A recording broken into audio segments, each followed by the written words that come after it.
नमस्कार दोस्तों, कैसे हैं आप सब लोग। आप सब लोगों का बहुत बहुत स्वागत है आपके अपने चैनल आर्क स्टडी में।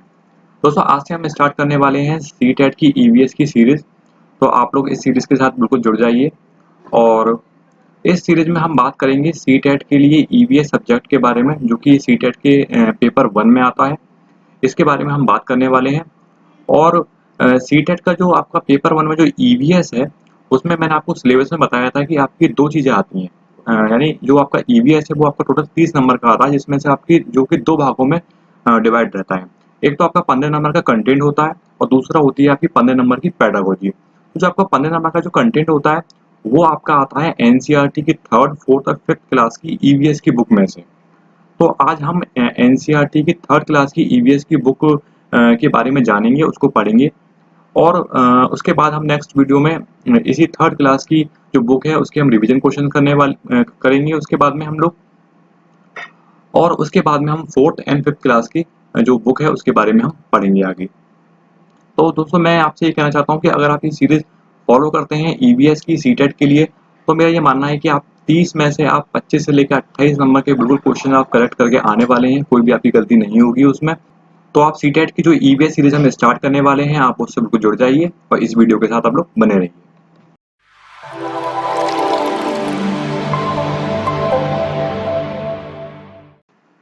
तो दोस्तों, आप देख सकते हैं कि ये सीटेट की ईवीएस के जो है क्लास 3rd के क्वेश्चंस सारे अगली वीडियो में हम लोग करने वाले हैं। उससे पहले हम बात करने वाले हैं थ्योरी के बारे में। तो सबसे पहले हम थ्योरी पढ़ते हैं, उसके बाद में नेक्स्ट वीडियो में जो हम बात करेंगे क्वेश्चंस के बारे में। तो दोस्तों, यहाँ से स्टार्ट होता है चैप्टर 1 एनसीईआरटी की ईवीएस की क्लास 3rd का। यहीं से हम स्टार्ट करने वाले हैं आप एनसीईआरटी की ईवीएस की 3rd क्लास की बुक। और इसी में से आपके सीटेट में जो ईवीएस में जो क्वेश्चंस आते हैं वो इन्हीं 3 बुक्स में से आते हैं, आपके 3rd, 4th और 5th में से। तो सबसे पहले हम 3rd बुक को लेके चल रहे हैं और 3rd बुक की थ्योरी के बारे में आज हम पढ़ने वाले हैं। तो सबसे पहले आता है चैप्टर 1। मैंने नोट्स प्रॉपर प्रॉपर बना रखे हैं और आप देखेंगे कि आपको पूरी बुक पढ़ने की जरूरत ही नहीं है। बस आपको ये नोट्स फॉलो करने हैं। जो मैं आपको बता रहा हूँ आपको ध्यान से सुनना है। बस आपको इतना काम करना है और अपने दिमाग में सारी चीजें रखनी है। और अगर आपको ये नोट्स चाहिए तो आप हमारा टेलीग्राम का चैनल फॉलो कर सकते हैं, आर्क स्टडी। लिंक मैंने आपको डिस्क्रिप्शन में दे दी है। और आप अपने टेलीग्राम पे जाके ऊपर सर्च कर सकते हैं आर्क स्टडी। उसमें भी आपको ये चैनल मिल जाएगा, आप ज्वाइन कर सकते हैं, आप मैसेज कर सकते हैं। उसके बाद मैं आपको ये नोट्स प्रोवाइड कर दूंगा। तो सबसे पहले हम बात करते हैं चैप्टर 1 के बारे में। इसमें पहला पॉइंट है कि पंचतंत्र की कहानी खरगोश और कछुआ। तो सबसे पहले पंचतंत्र की कहानी है खरगोश और कछुआ।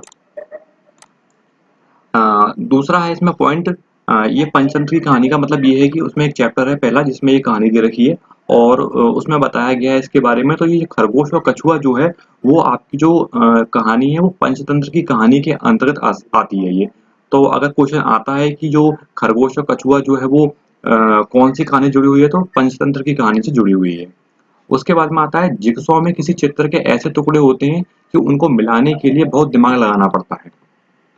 नहीं, जिक्सो एक ऐसा मतलब कह सकते हैं गेम है। इसमें क्या होता है, चित्र के टुकड़े होते हैं, कटे हुए टुकड़े होते हैं। उनको आपको क्या करना है, जोड़ना होता है, उनको आपको मिलाना होता है। उसी को हम कहते हैं जिक्सो। उसका आता है चैप्टर 2, जिसमें आता है पत्ते कविता। यानी पत्ते कविता जो लिखी है विजेंद्र पाल सिसोदिया ने लिखी है। उसमें एक कविता है पत्ते नाम की, जिसको लिखा गया है विजेंद्र पाल सिसोदिया के द्वारा। ठीक है, और इसमें कुछ जानने का ऐसा है नहीं है। उसके बाद जो मोस्ट इम्पोर्टेंट आता है आपका, मशहूर कलाकार विष्णु चिंचालक हैं इंदौर मध्य प्रदेश के, जो कि सूखे पत्तों से बढ़िया चित्र बनाते थे। ये इंपॉर्टेंट लाइन है और इसमें से क्वेश्चन आपका आ भी जाता है। तो मशहूर कलाकार हैं आपके विष्णु चिंचालक। ये आपके कहाँ के हैं, इंदौर मध्य प्रदेश के हैं। और ये सूखे पत्तों से बच्चों के लिए क्या बनाते थे, ये बढ़िया चित्र बनाते थे। उसके बाद में आता है चैप्टर 3, ये है पानी कविता। उसमें एक चैप्टर 3 में पानी नाम की कविता दे रखी है और इसको लिखा है श्री प्रसाद ने। ज़्यादा इंपॉर्टेंट नहीं है लाइन, लेकिन मैंने फिर भी लिख दी है। उसके बाद में आता है आपका पार्ट 4 में कुछ भी नहीं है इंपॉर्टेंट। उसके बाद आता है पार्ट 5 यानी चैप्टर 5, घर प्यारा कविता। तो एक घर प्यारा कविता है उसमें, जो है बच्चा टोली भारत ज्ञान विज्ञान समिति, ये इस तरीके से उसमें दे रखा है। उसके बाद आता है मोस्ट इम्पोर्टेंट लाइन ये है आपकी कि चूहों में देखने की क्षमता कम परंतु सूंघने, छूने और स्वाद वाली क्षमताएं बहुत ही तीव्र होती हैं। तो चूहा एक ऐसा जानवर है जिसमें क्या होता है, जिसकी जो देखने की क्षमता होती है वो तो बहुत कम होती है, लेकिन उसकी सूंघने की, छूने की और स्वाद वाली जो क्षमताएं होती हैं वो बहुत ही तीव्र होती हैं। ये मोस्ट इम्पोर्टेंट है, इसमें से आपको क्वेश्चन आ भी जाता है, तो आप इसको ध्यान से समझ लीजिए और सुन लीजिए। उसके बाद में आता है गांधी जी की 150वीं यानी 150वीं वर्षगांठ के लिए स्वच्छ भारत अभियान की शुरुआत की गई थी। तो गांधी जी की जो 150वीं वर्षगांठ थी, उसी दौरान आपका स्वच्छ भारत जो अभियान है उसकी शुरुआत की गई थी। उसके बाद आता है पार्ट 6, दादी को दाल में शक्कर डालकर खाना पसंद है। तो ये उसमें एक स्टोरी टाइप की छोटी सी दे रखी है, जिसमें दे रखा है कि दादी को दाल में शक्कर डालकर खाना पसंद है। ज़्यादा इम्पोर्टेंट नहीं है, लेकिन क्वेश्चन आ भी सकता है इसमें से, तो मैंने ये लाइन लिख ली है। ये आपका कह सकते हैं कि जो आपके दक्षिण साइड के जो आपके राज्य आते हैं, उसमें इस तरीके का खाना जो है वो फेमस है, जिसमें दाल में जो है शक्कर डाल के खाई जाती है। उसके बाद मोस्ट इम्पोर्टेंट आता है आपका कप्पा टेपियोका। ये बहुत ही ज़्यादा मोस्ट इम्पोर्टेंट है। ये ज़मीन के नीचे उगता है। नारियल की चटनी के साथ उबला हुआ टेपियोका, जो नारियल की चटनी है उसके साथ में उबला हुआ टेपियोका खाया जाता है। टेपियोका को बोलते हैं कप्पा और ये ज़मीन के नीचे उगता है। ये कहाँ का खाना है? ये केरल राज्य का खाना है। इसमें से बहुत ज़्यादा क्वेश्चंस आता है हर बार। तो ये आपका केरल का खाना है, इसे बोलते हैं कप्पा टेपियोका। उसके बाद है सरसों के तेल में बनी हुई मछली। सरसों के तेल में जो बनी हुई मछली वो कहाँ फेमस है? कहाँ का खाना जो फेमस है ये आपका कश्मीर का खाना आपका फेमस है, सरसों के तेल में बनी हुई मछली। उसके बाद आता है लिंग हू फैन। लिंग हू फैन जो है वो सांप से बना हुआ हांगकांग का खाना है। ये यहाँ पे हांगकांग में प्रचलित है, सांप से बनाया जाता है ये, और इसको हम बोलते हैं लिंग हू फैन। उसके बाद आता है पार्ट 7, जिसमें है मेरी बहन सुन नहीं सकती। ये एक कविता है और ये लिखी है आपकी जीन व्हाइट हाउस पीटरसन ने, और इसके जो कविता के कुछ अंश का अनुवाद किया है वो किया है आपका अरविंद गुप्ता ने। इतना ही है, इसमें ज़्यादा कुछ इम्पोर्टेंट नहीं है ये। उसके बाद आता है नाच में इशारों और चेहरे के हाव भाव का इस्तेमाल होता है, इन्हें हम क्या कहते हैं? मुद्राएं कहते हैं। तो ये भी लाइन इतनी इम्पोर्टेंट नहीं है, लेकिन मैंने लिख ली है। उसके बाद जो इम्पोर्टेंट लाइन आती है वो आती है आपकी पार्ट 8 में। इसमें है मैना झटके से अपनी गर्दन आगे पीछे करती है। मैना जो होती है वो क्या करती है? अपने झटके से अपनी गर्दन को आगे पीछे कर सकती है। और जो उल्लू है वो अपनी गर्दन को पीछे तक घुमा सकता है। ये दोनों इम्पोर्टेंट लाइन है, दोनों पक्षियों के बारे में क्वेश्चन आ जाता है कि मैना क्या कर सकती है? मैना जो है वो झटके से अपनी गर्दन आगे पीछे कर सकती है, और जो उल्लू होता है वो अपनी गर्दन को पीछे तक घुमा सकता है। उसके बाद इम्पोर्टेंट लाइन एक और है कि पक्षियों के पंख उनके शरीर को गर्म रखते हैं। पक्षियों के जो पंख होते हैं वो उनके शरीर को क्या रखते हैं? गर्म रखते हैं। समय समय पर जो पक्षियों के जो पुराने पंख हैं वो झड़ जाते हैं और नए पंख उनके आ जाते हैं। उसके बाद आता है पार्ट 9, जिसमें एक कविता है बादल आए। ये लिखी है आपकी हरीश निगम चकमक एकलव्य। ज़्यादा इम्पोर्टेंट नहीं है, लेकिन मैंने आपके लिए लिख दिया, ये नोट्स बना दिया है आपका। उसके बाद आती है आपकी पार्ट 11, जिसमें आपकी एक और कविता है रेलगाड़ी, जो लिखी है हरेंद्र नाथ चट्टोपाध्याय की कविता है। इसके कुछ अंश हैं ये इस कविता में लिए गए हैं। ये रेलगाड़ी नाम की एक कविता है। पार्ट आपके 11 में आपको ये मिल जाएगी। उसके बाद आते हैं आपका पार्ट 13। ये इम्पोर्टेंट है बहुत ही ज़्यादा, हर बार इसमें से क्वेश्चन आता है। तो ब्रेल एक मोटे कागज पर एक नुकीले औजार से बिंदु बनाकर लिखा जाता है। तो बेसिकली ब्रेल क्या होता है? एक मोटा कागज होता है, इस पे एक नुकीले औजार से हम क्या करते हैं? बिंदु बनाकर लिख, मतलब नुकीले औजार से उसमें बिंदु बना देते हैं ब्रेल पर। वो एक तरीके से शीट होती है एक मोटी, और उस पे हम नुकीले जो औजार है उससे हम मोटे मोटे बिंदु गोद गोद के बना देते हैं उस पर। लुई ब्रेल जो थे वो फ्रांस के रहने वाले थे, जिन्होंने ये ब्रेल जो है, जिसका संस्थापक है, ब्रेल का जिन्होंने इन्वेंशन किया ब्रेल लिपि का, वो आपके, उनका नाम था लुई ब्रेल, और वो फ्रांस के रहने वाले थे। जब वो 3 साल के थे तब उनकी आंखों की रोशनी चली गई थी। जब उनकी आंखों की रोशनी चली गई तो उन्होंने सोचा कि मेरी आंखों की रोशनी चली गई है, मैं दूसरों के लिए भी कुछ ऐसा करता हूँ जिससे कि वो लोग भी बिना देखे पढ़ सकें किसी भी चीज़ को। तो उसके बाद उन्होंने के दिमाग में ये आइडिया आया और उन्होंने एक ब्रेल लिपि तैयार करी।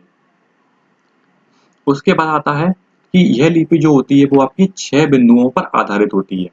इसमें आपके कोई भी अक्षर हो, कोई भी अल्फाबेट हो, ये आपका 6 बिंदुओं से मिलकर बनता है। आपको किसी भी अक्षर को, अल्फ़ाबेट को पढ़ने के लिए आपको 6 बिंदु दे रखे होते हैं और उन 6 बिंदुओं के आधार पर ही आपको पढ़ना होता है। ब्रेल लिपि अब कंप्यूटर के द्वारा भी लिखी जा सकती है। अब नई तकनीक आ गई है, नई इन्वेंशन हुई, तो ब्रेल लिपि जो है वो अब कंप्यूटर के द्वारा भी लिखी जा सकती है। पहले क्या करते थे, नुकीले किसी औजार से वो कागज पर गोद-गोद के बनाई जाती थी, लेकिन अब जो है ब्रेल लिपि जो है वो कंप्यूटर के माध्यम से भी बनाई जाने लगी है। लड़का-लड़की में भेदभाव, ये एक वर्ड आता है जिसको हम बोलते हैं जेंडर विषमता। लड़का और लड़की में भेदभाव, जिसको हम बोलते हैं जेंडर विषमता। उसके बाद आता है पाठ 15। आप देख सकते हैं कि 13 के बाद आया है आपका पाठ 15, क्योंकि पाठ 14 में कुछ भी ऐसा इंपॉर्टेंट नहीं था, इसलिए मैंने नहीं लिखा है, इसलिए उसको छोड़ दिया है। 11 के बाद आप देख सकते हैं कि 12वां नहीं है, क्योंकि 12 में कुछ इंपॉर्टेंट था नहीं, इसलिए मैंने लिखा नहीं है। उसके बाद 13, उसके बाद 14 में कोई भी इंपॉर्टेंट चीज नहीं है, उसके बाद 15 आ गया है। तो हम आते हैं 15 पर। आओ बनाएं बर्तन कहानी। ये अन्नपूर्णा सिन्हा द्वारा भोजपुरी में रचित कहानी का हिंदी रूपांतरण है ये। तो वो बुक में दे रखी है, आओ बनाएं बर्तन कहानी। ये जो अन्नपूर्णा सिन्हा है, उनके द्वारा भोजपुरी में रचित है ये, और उसका हिंदी रूपांतरण किया गया है। ये मोस्ट इंपोर्टेंट लाइन है कि शुरू में बनाए गए जो बर्तन है वो आपके पत्थर और मिट्टी के थे। शुरू में बनाए गए जो आपके बर्तन कैसे थे, पत्थर और मिट्टी के थे। कोई ऑप्शन आपका आ सकता है कि लोहे के थे, कांसे के थे, तो इस टाइप के किसी भी तरीके के नहीं बनाए गए थे शुरू में। तो शुरू में बनाए गए थे वो आपके पत्थर के थे और मिट्टी के थे। उसके बाद आता है आपका चैप्टर 16। इसमें आता है आपका स्टापू, या लंगड़ी टांग खेलते हैं हम, तो उसको हम क्या बोलते हैं, हिंदी में हम बोलते हैं बेसिकली जो आम बोलचाल, हिंदी में नहीं कह सकते आप, जो आम बोलचाल की भाषा में हम बोलते हैं, हम उसको बोलते हैं लंगड़ी टांग, लेकिन उसका जो दूसरा नाम होता है उस खेल का, उसको हम बोलते हैं स्टापू। और जो स्टापू खेलने के लिए जिस गोटी का प्रयोग किया जाता है, यानी हम आम बोलचाल की भाषा में हम क्या बोलते हैं, गोटी बोलते हैं, लेकिन उसको हम बोलते हैं ठिप्पी। तो इस तरीके से आम बोलचाल की भाषा में यूज किया था लंगड़ी टांग और गोटी, और वैसे हम बोलते हैं स्टापू और ठिप्पी, यानी गोटी को ठिप्पी बोलते हैं और लंगड़ी टांग को हम बोलते हैं स्टापू। आगे बढ़ जाते हैं। पार्ट 16 के बाद आता है आपका 17 में कुछ भी इंपॉर्टेंट नहीं, जैसा कि मैंने आपको पहले बता दिया। अब आता है आपका पार्ट 18, इसमें है असम का मुरन गांव। ये मोस्ट इंपॉर्टेंट है, सबसे ज्यादा क्वेश्चन आता है इस वाले लाइन में से, कि असम का मुरन गांव, यहाँ बारिश होती है, यहाँ बारिश बहुत होती है, यहाँ के घर जमीन से लगभग 10 से 12 फुट ऊंचे बने होते हैं, क्योंकि यहाँ पे बारिश होती है, इसलिए लोग घर जमीन की सतह पर नहीं बनाते हैं, बल्कि जमीन से थोड़ा ऊपर बनाते हैं, 10 से 12 फुट ऊंचे बनाते हैं। इन्हें क्या मजबूत बांस के खम्भों पर बनाते हैं, और ये घर जो होते हैं वो अंदर से भी लकड़ी के ही बने होते हैं। ये मोस्ट इंपॉर्टेंट है, ये आप पूछ लेता है ईबीएस के अंदर, कि ये ऐसी कौन सी जगह है यहाँ पर इस तरीके के घर बनाए जाते हैं। तो इसका आंसर आएगा आपका असम का मुरन गांव। उसके बाद बात आती है मनाली, यानी हिमाचल प्रदेश में है आपका मनाली। ये एक पहाड़ी इलाका है, यहाँ पर बारिश और बर्फ गिरती है। यहाँ मकान पत्थर या लकड़ी से बनते हैं। तो यहाँ पे किस तरीके के मकान बनाए जाते हैं, यहाँ पर बर्फ गिरती है, इसलिए यहाँ पे पत्थर के और लकड़ी के बनाए जाते हैं यहाँ पर मकान। उसके बाद है राजस्थान में बारिश कम होती है। पहला हमने देखा कि असम का मुलुन गांव जहाँ पे बारिश बहुत होती है, तो वहाँ पे क्या करते हैं, लकड़ी के घर बनाते हैं और जमीन की सतह से ऊपर बनाते हैं, यानी 10 से 12 फुट ऊंचे बनाते हैं करीब जमीन से। मनाली, यहाँ पर ठंड ज़्यादा रहती है, बर्फ गिरती है, पहाड़ी इलाका है, वहाँ पे लकड़ी के और पत्थर के मकान बनाए जाते हैं। तीसरा आता है आपका राजस्थान, जहाँ पर बारिश बहुत ही कम होती है, ज़्यादातर सूखा रहता है, रेगिस्तान है वहाँ पर, और गर्मी भी अधिक होती है। तो यहाँ के लोग कैसे बनाते हैं, मिट्टी के घरों में रहते हैं।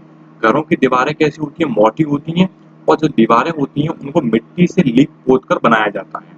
छतें कटीली झाड़ियों की बनी होती हैं, यानी मिट्टी से तो दीवारें बना देते हैं, और छत किससे बनाते हैं, कटीली झाड़ियों से छत बनाई जाती है यहाँ पर। तो तीनों है आपके असम का मुरन गांव, फिर सेकंड नंबर पर मनाली हिमाचल प्रदेश, और तीसरा आपका राजस्थान आता है। उसके बाद आपका चौथा डल झील जम्मू एंड कश्मीर। जम्मू कश्मीर में आपको डल झील में जो देखने को मिलती हैं चीजें, वो है आपकी हाउस बोट, आपकी शिकारा, चप्पू, चार चिनारी, ये सारी चीज जो है एक तरीके की नाव के जो है वो प्रकार है।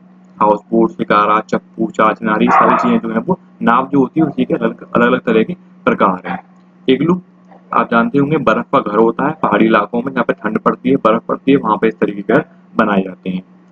उसके बाद जम्मू कश्मीर की बात करते हैं। बादाम व इलायची मिक्स चाय को जम्मू एंड कश्मीर में कहवा कहते हैं। वहाँ पे इस तरह की चाय बनाई जाती है जिसमें बादाम और इलायची भी डाले जाते हैं, और जो इस तरह की चाय बनाई जाती है जम्मू कश्मीर में, उसको हम बोलते हैं कहवा। उसके बाद आता है आपका पाठ 19 जिसमें आता है आपका पक्षी कीड़े खाते हैं जिससे कि फल खराब नहीं होते हैं। तो पक्षी जो होते हैं वो पेड़ों पर लगे हुए फल तो खाते हैं लेकिन साथ में जो कीड़े आ जाते हैं फलों पर उनको भी पक्षी खाते हैं जिससे कि फलों का कम नुकसान होता है।